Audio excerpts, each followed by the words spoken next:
Excerpt from the Diary of Emily Finch. December 9th, 1933. The boat arrived today. I could see them unloading our things from the windows of the house as Ma and Pa showed us around.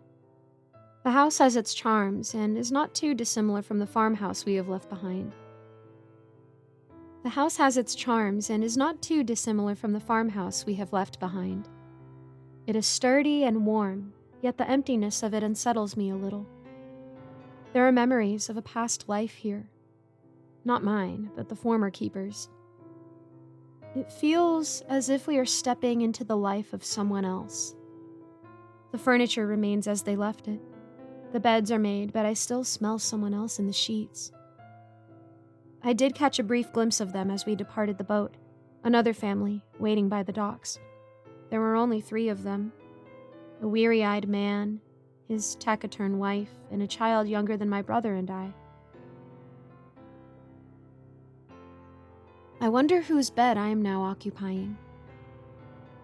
This room does not seem like a child's room. Pa did briefly stop to speak with the prior lighthouse keeper, although I was not privy to their conversation. Ma had escorted Christian and I to the house so that we could begin to get everything in order, and within no short amount of time, the work had begun. My main duty was tending to the animals. There was a small barn a short distance from the house, near the edge of the endless forest where a few pigs, goats, and chickens were kept. I fed them, ensured they had unfrozen water, and ensured they were in good health. As far as I can tell, they are. Tending to those animals made me somewhat nostalgic. I thought of the farm back home, of the animals we had kept there. And when those thoughts entered my mind, I could not help but feel a slight grief for what we had lost.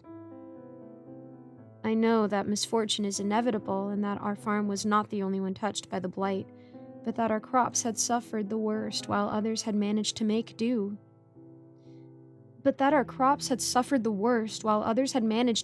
Still bothered me.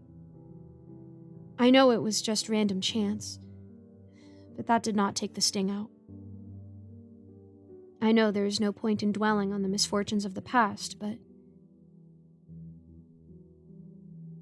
I did allow myself a moment to look out at the forest. It was beautiful, even in winter. Pale, naked birch trees stretching skyward amongst a field of unbroken white.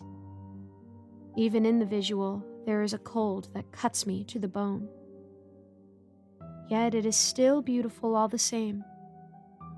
Ma called me in before I could lose too much time looking, but I cannot help but think if I must be exiled from my old life, then at least my exile will be a beautiful one. My heart aches for home, but I am still optimistic about our future here. Excerpt from the Diary of Emily Finch. December 15th, 1933. We continue to settle into our new lives here, and I cannot deny the quiet out here is mostly peaceful. The weather has taken a turn for the worse, but this was something Pa had expected. With the flurries comes the necessity of the foghorn, which did grate on me initially, although I am surprised with how quickly I have grown used to it. After some time, the periodic drone of it fades into the background, and while I am always aware of it, I've learned to accept it as has my family. I've noticed the way that conversations will fade at intervals so that the horn will not drown us out, before resuming as if nothing had happened once it is sounded. Even though I did not sleep the first night we had it, I've since learned to ignore it. It is strange. Even the drone of the foghorn does little to dispel the odd serenity I feel out here, so far away from the rest of the world. The spray of the sea has frozen to the lighthouse, draping it in thick icicles that obscure the tower beneath and transforming it into a breathtaking castle of ice. The light still shines through at night, but in daylight it is a sight to behold. I still miss home. But for the first time since we left, I feel my optimism for the future is not just a simple act. I've noticed that Ma and Pa smile more, now that the farm is a fading memory and the fear of beginning anew has started to pass.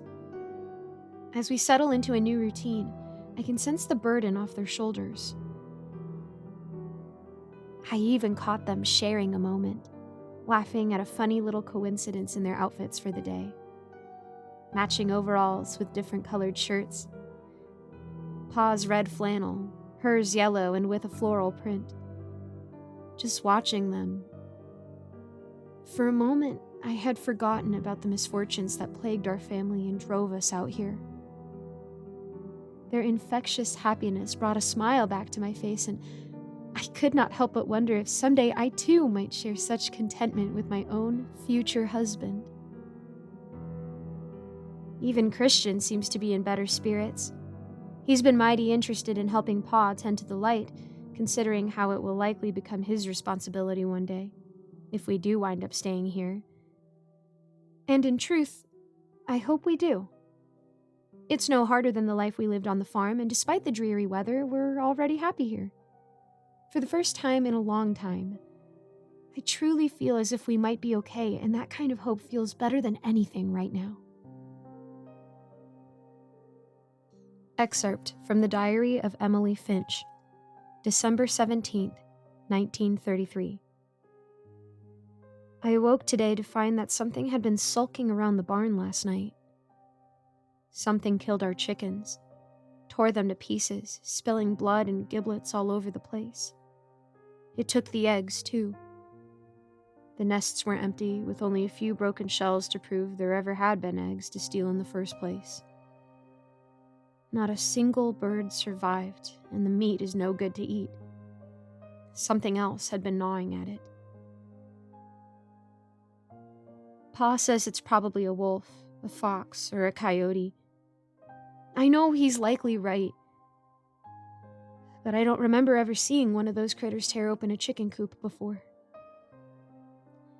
The coop was almost completely reduced to splinters, as if whatever killed them had darn near torn it apart just to get at them.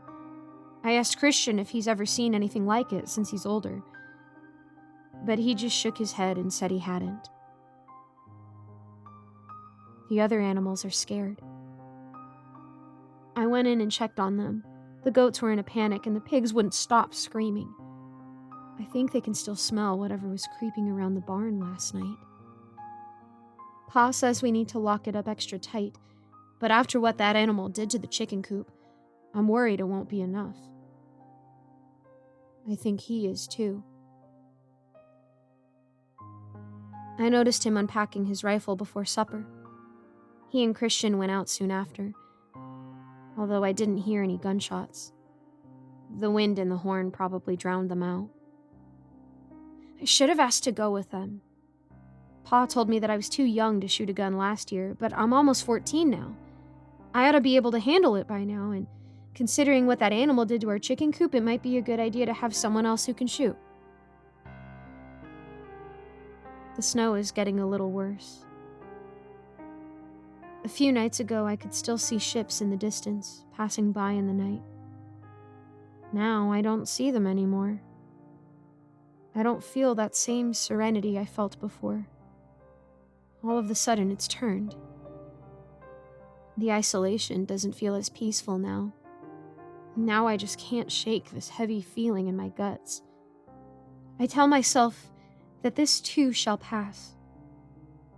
But I also said that about the blight. Excerpt from the Diary of Emily Finch, December 19th, 1933. It's still in the woods. Christian and Pa have been out looking for it. They shot a fox, and Christian hopes that it's the same animal that killed our chickens. But I know better. We all know better.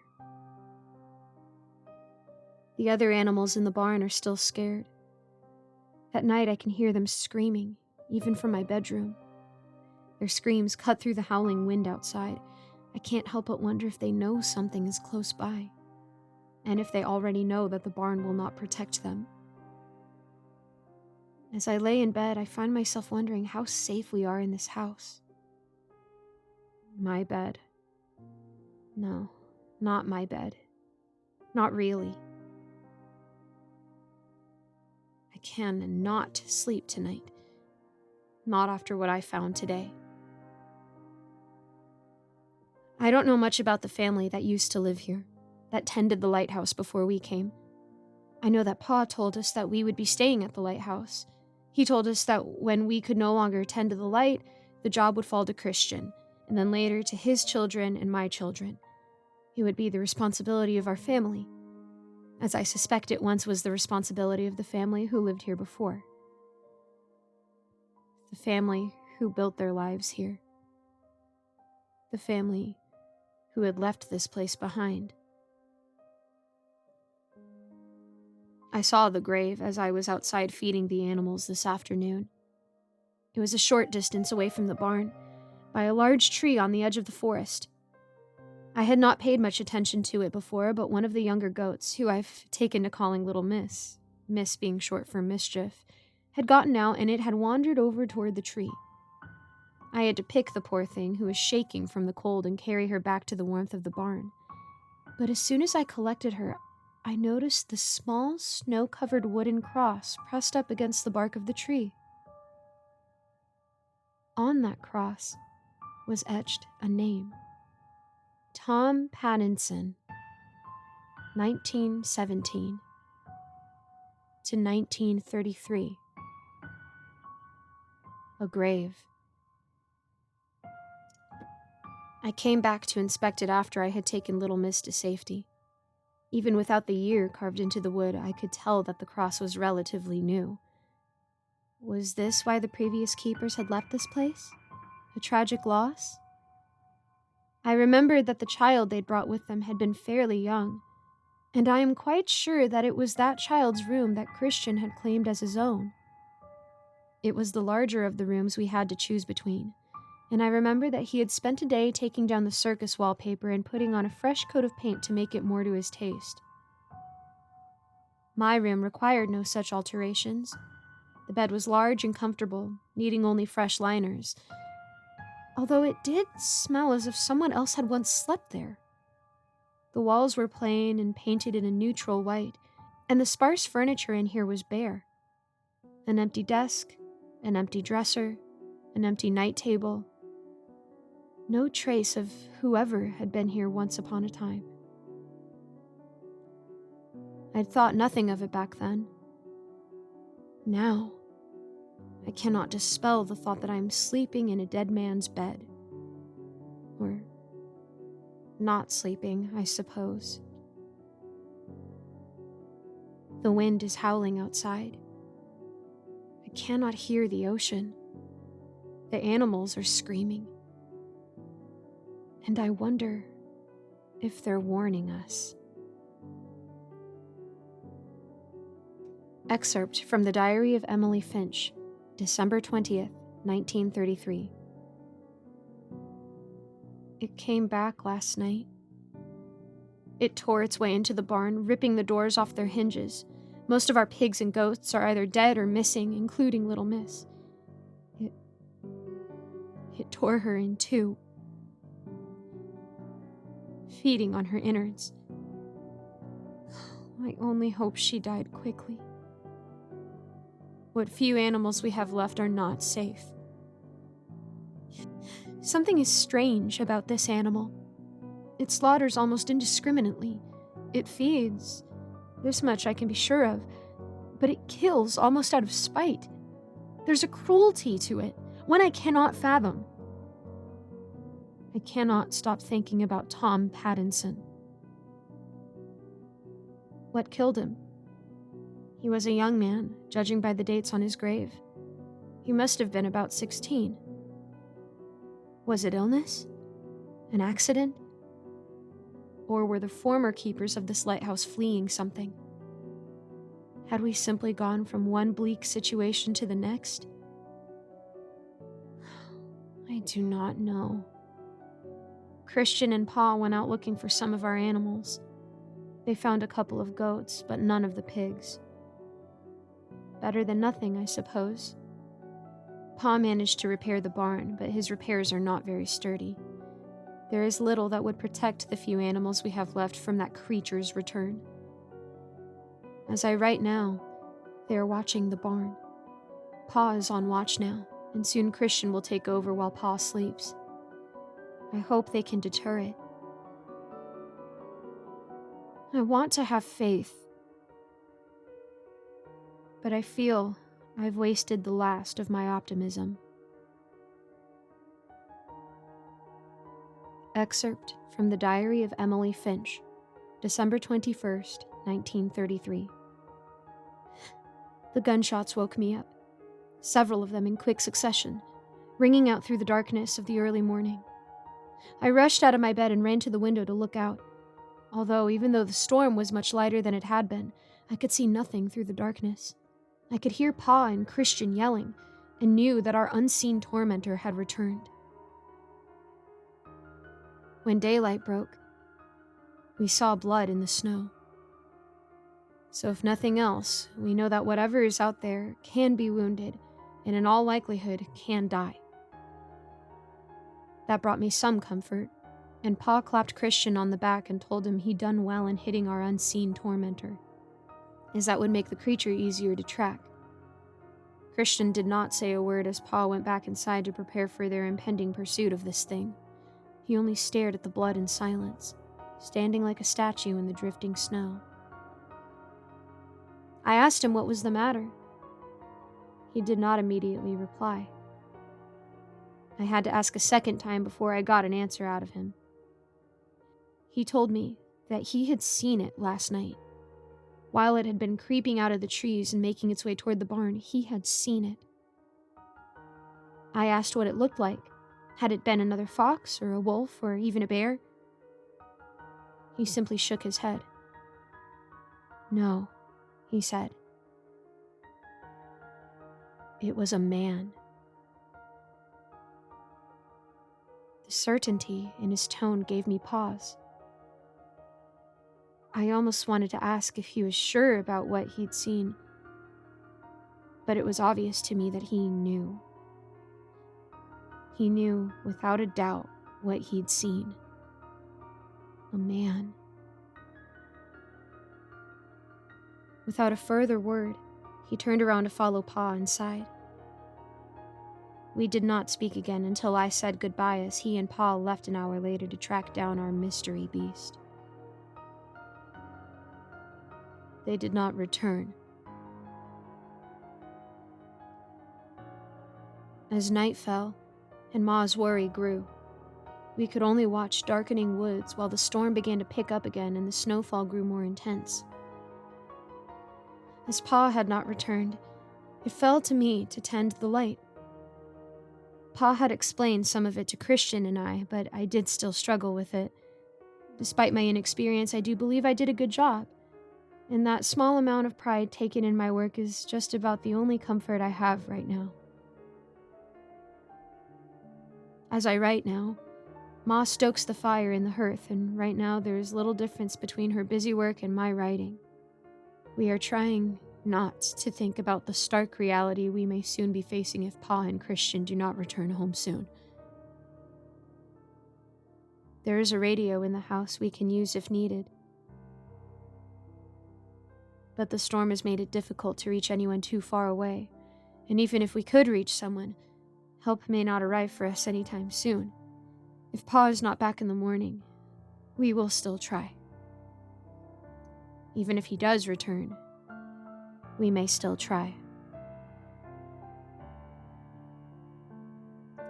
Excerpt from the Diary of Emily Finch, December 22nd, 1933. Pa stumbled in from the woods this morning, frostbitten and rambling. Christian was not with him. Ma now stands vigil by his bedside, although she cannot pull the gun from his hands. He clings to it for dear life and will not let go. We have tried to raise someone on the radio, and there is no response. No one can hear us. I see no ships on the horizon. I see no sign of civilization outside of the frozen lighthouse. We are alone out here. I do not know what happened to Pa and Christian out in the forest. I do not know what he saw. But I do know what it all means. In coming here, we have traded one hell for another. And unlike with the Blight, there is no escape this time. There is nowhere to run. Outside, there is nothing for us but miles and miles of hell that makes the cold embrace of the frozen sea seem welcoming. For it is not the sea that I fear. It is the forest. Excerpt from the Diary of Emily Finch, December 23rd, 1933.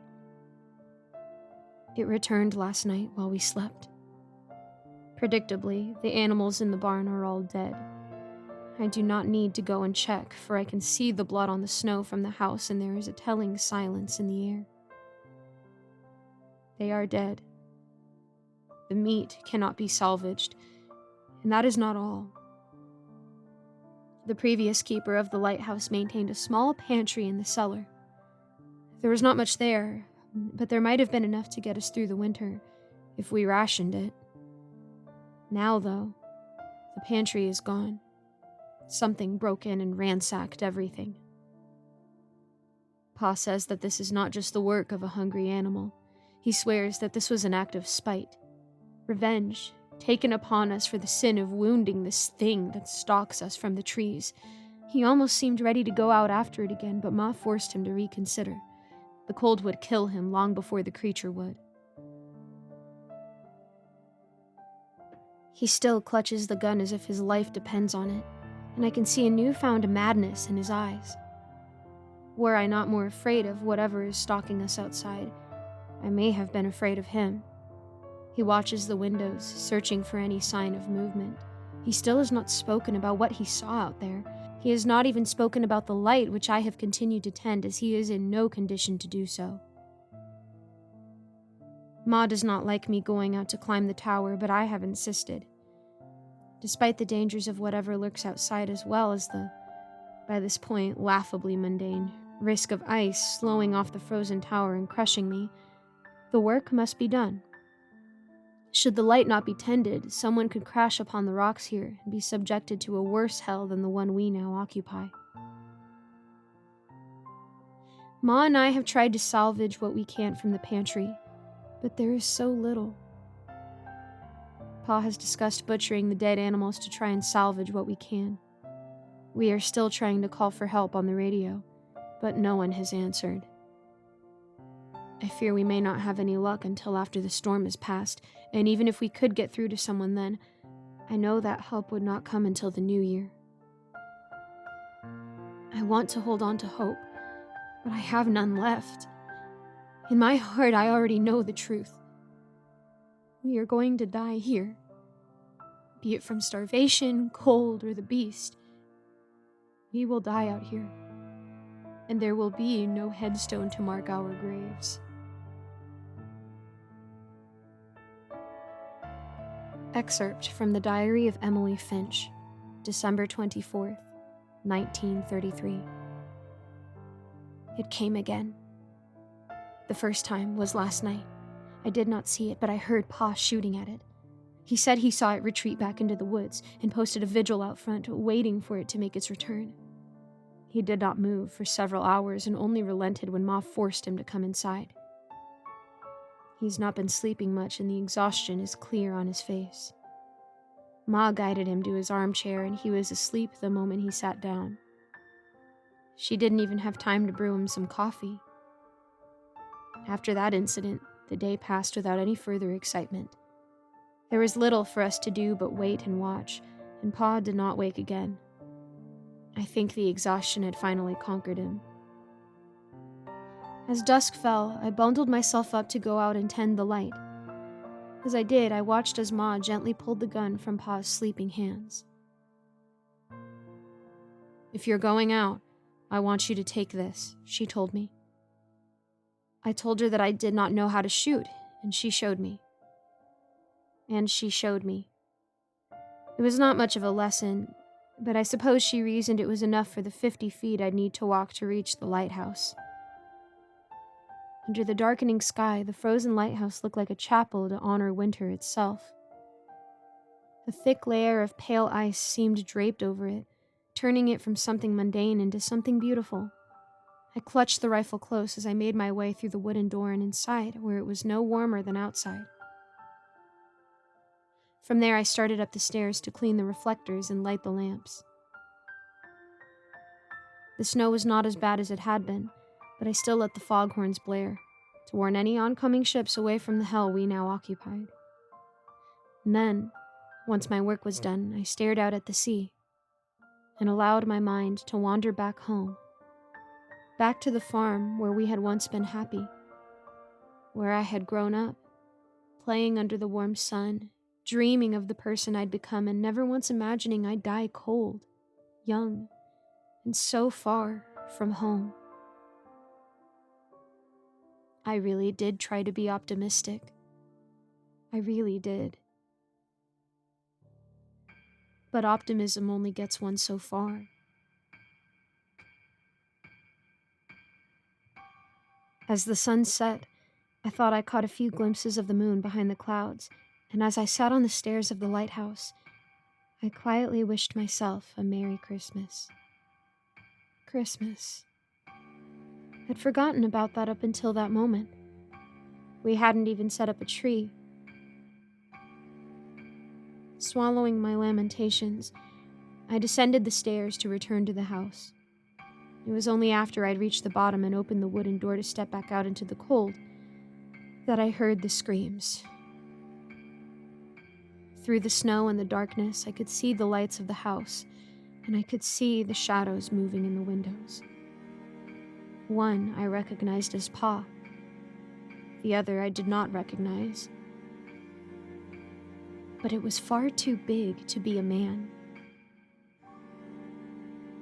I could not see much, but I could see some kind of struggle, and a moment later, the back door to the house flew open as Ma ran out into the cold.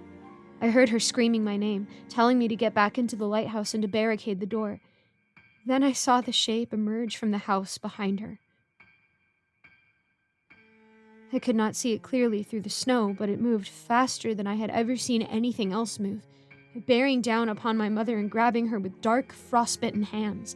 She screamed in terror as he dragged her to the ground, burying her in the snow. Her limbs thrashed in wild panic, desperately trying to throw this thing off of her, and even from where I stood, I could see the terror in her eyes as it tore into her with those long, jagged fingernails. I heard the croak in her voice as the life was violently ripped from her body and knew that there was no saving her. She was already dead. And Pa almost certainly was too. I slammed the door and tried as best as I could to block it with a wooden table nearby. I already knew it would not hold, and so holding Pa's rifle close, I raced back up the stairs hoping that I may find salvation up here. The distant sound of something reducing the door of the lighthouse to nothing more than a pile of splinters told me that there would be no salvation to find. And near the top of the stairs, I found my tomb. There was nowhere left to run, and the sound of death's heavy footsteps on the iron stairs behind me grew louder and louder with each passing second. I turned, unable to breathe, as I looked down the stairs to see what it was that came for me. And even now, I have no words to describe it. Christian had described it as a man, but that word does not do it justice. It held the shape of a man, but in no other way would I have described that thing as human. Its skin was blackened with frostbite and clung too tightly to its bones, turning it into a gangly, feral-looking thing. Its hair was long and matted, and it had a tangled, knotted beard slick with frozen blood. Despite the beard, its face was utterly inhuman, looking more corpse-like than mortal. The lips had long since been chewed off, and the flesh was tattered and putrid. The nose was absent, leaving only a ragged hole in the center of its face. Yet the eyes... The eyes were the only thing about it I would describe as human, as even though they were bloodshot and wide, I still saw intelligence in them. I still saw a soul. It was as I looked into those all-too-human eyes that I pulled the trigger for the first time. The ghoul recoiled as the bullet struck it, slumping against the wall of the lighthouse. But it did not stop its frantic pace up the stairs. I fired again.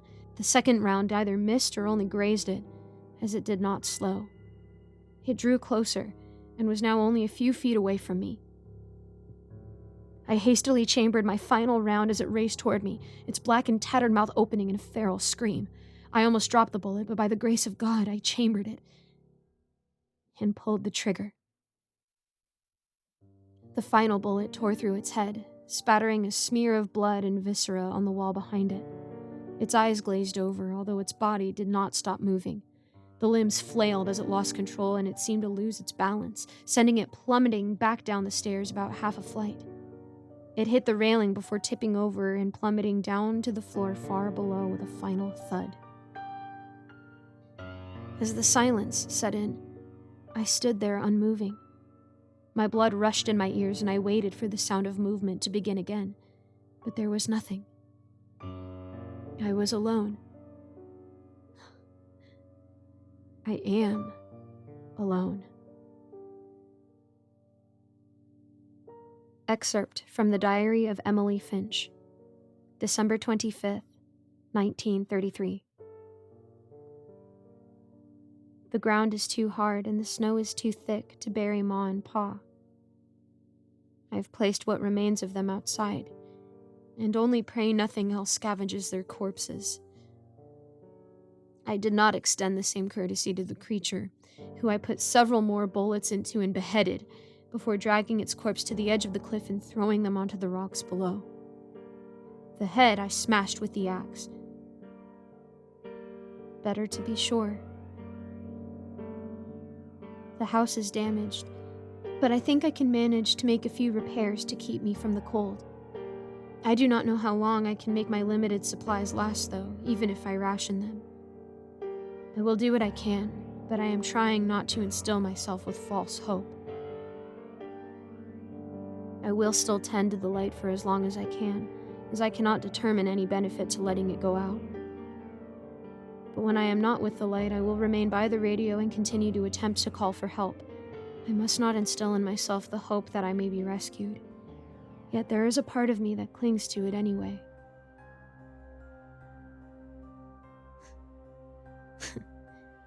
Apparently, after everything, I am still an optimist. Merry Christmas.